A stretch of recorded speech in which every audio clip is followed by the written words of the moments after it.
Project scheduling എന്താണെന്ന് കഴിഞ്ഞ വീഡിയോയിൽ കണ്ടല്ലോ.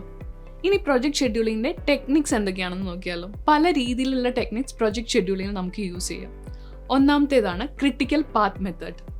പ്രൊജക്ട് ടൈം ലൈൻ കാൽക്കുലേറ്റ് ചെയ്യാൻ യൂസ് ചെയ്യുന്ന ഒരു കോമൺ മെത്തേഡാണ് ക്രിട്ടിക്കൽ പാത്ത് മെത്തേഡ്.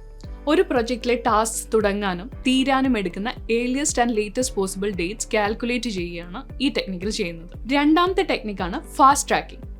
ചിലപ്പോൾ ഡെഡ് ലൈനിൽ തന്നെയോ അതിന് മുന്നേ ഒക്കെയായി പ്രൊജക്ട് കംപ്ലീറ്റ് ചെയ്യേണ്ട സിറ്റുവേഷൻസ് വരാം. ഇവിടെയാണ് ഫാസ്റ്റ് ട്രാക്കിംഗ് എന്ന ടെക്നിക്ക് യൂസ് ചെയ്യുക. ഒന്നിൽ കൂടുതൽ ടാസ്കുകൾ ഒരേ സമയം പെർഫോം ചെയ്ത് പ്രൊജക്റ്റ് വേഗത്തിലാക്കുകയാണ് ഈ ടെക്നിക്കിൽ ചെയ്യുന്നത്. അടുത്ത ടെക്നിക്കാണ് ക്രാഷിംഗ്. ഇതൊരു ടൈം കംപ്രഷൻ മെത്തേഡാണ്. ഇതിൽ എന്താ ചെയ്യാന്ന് വെച്ചാൽ ചില ടാസ്കുകൾക്ക് കൂടുതൽ റിസോഴ്സസ് അലോക്കേറ്റ് ചെയ്യും. അങ്ങനെ പ്രൊജക്റ്റ് സ്പീഡപ്പ് ആക്കും. അങ്ങനെ ചെയ്യുന്നത് പ്രൊജക്റ്റിന്റെ ചിലവ് കൂടാൻ കാരണമാകാറുണ്ട്. Resource optimisation. പേര് പോലെ തന്നെ ഒരു പ്രൊജക്റ്റ് എക്സിക്യൂട്ട് ചെയ്യാൻ യൂസ് ചെയ്യുന്ന എല്ലാ ടൈപ്പ് റിസോഴ്സസും, അത് മെറ്റീരിയൽസ് ആവാം, എക്യുപ്മെന്റ്സ് ആവാം, ലേബർ ആവാം, ഇവയൊക്കെ ഒപ്റ്റിമൈസ് ചെയ്യുക എന്നതാണ് ഈ ടെക്നിക്കിൽ ചെയ്യുന്നത്. കൂടുതൽ വീഡിയോസിനായി ചാനൽ സബ്സ്ക്രൈബ് ചെയ്യൂ.